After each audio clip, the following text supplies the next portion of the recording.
Hi, Gaylors. I just have a quick one today. So basically, I'm talking about self-judgment and where we get our guideline for judging ourselves. What we need to do is inspect that. So we judge ourselves every day. We judge everything that we do. And we judge other people through how we judge ourselves usually. So it's important to know why and where we're getting our judgment calls from.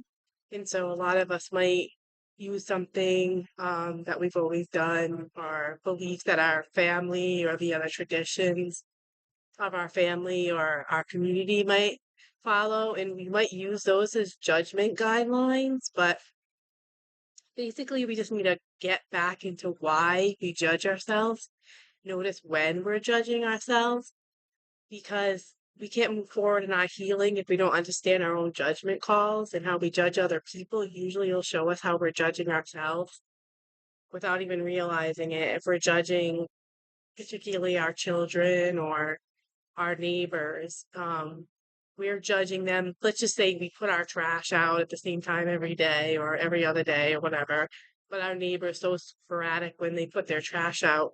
And we're like, why don't these people put their trash out every single day? Like everybody should do it.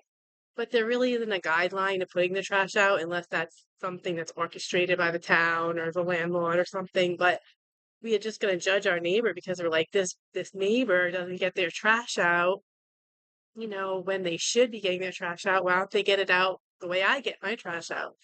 And so then we're starting to judge people based on the idea of how we judge ourselves.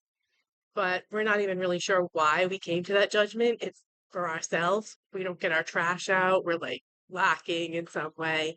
So why do we accuse ourselves of lacking if we're not doing something that we made a judgment call on previously, or if somebody else is not doing something that we're judging ourselves on?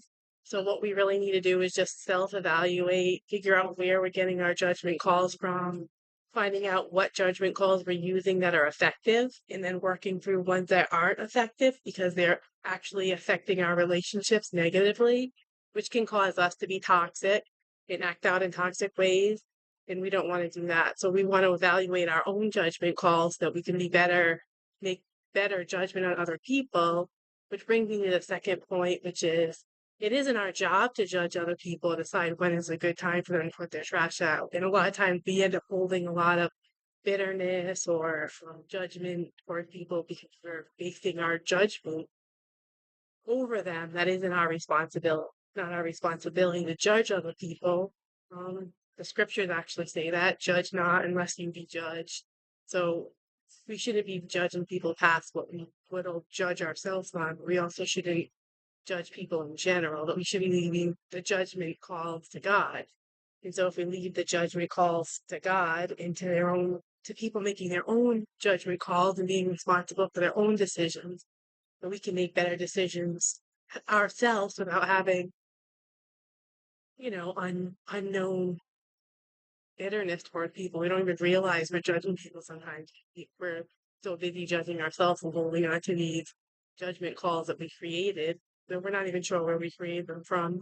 And we're holding other people responsible for things that they don't even know they're responsible for, which causes chaos in relationships and causes us to be toxic as well, as I said. So what we want to do is just decide why and where our own judgment calls are coming from and if they're effective and helpful on our healing journey, so where we can adjust these judgment calls. So we're just going to stop there and have a great day.